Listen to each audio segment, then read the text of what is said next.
অনেক ছেলের বুক মেয়েদের মতো হয়। মুকুল, এটা অসুখ। চলো আমরা মুকুলের রিপোর্টটি মনোযোগ দিয়ে শুনি। প্রশ্ন: অনেক ছেলেদের বুক মেয়েদের মতো হয়, সেটা কি এবং তার কি প্রতিকার করা যায়?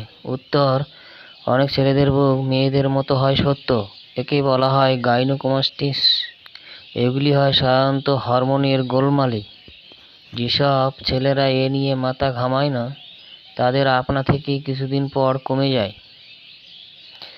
যারা অতিরিক্ত চিন্তিত হয়ে পড়ে তাদের অপারেশন করে মাংসপিণ্ডটা বার করে দিলেই সেরে যায়।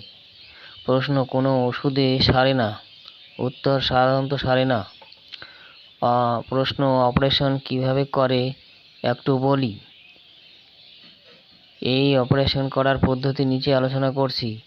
6 নং চিত্র বামে দেখলে বোঝা যায় মাংসপিণ্ডটা কিভাবে চামড়ার নিচে সৃষ্টি হয়, এবং 7 নং চিত্রের মাঝে দেখানো হয়েছে অর্ধচন্দ্রাকৃতি চামড়া কেটে উপরের দিকটা ক্রমশ সরিয়ে মাংসপিণ্ডটা বার করে আনা হয়। তারপর 8 নং চিত্রের মতো ডান দিক অনুযায়ী কাটা স্থানে সেলাই করে জোড়া দেওয়া হয়। সেলাই শুকিয়ে গেলে বুক স্বাভাবিক আকার ধারণ করে এবং কোনো অসুবিধা হয় না।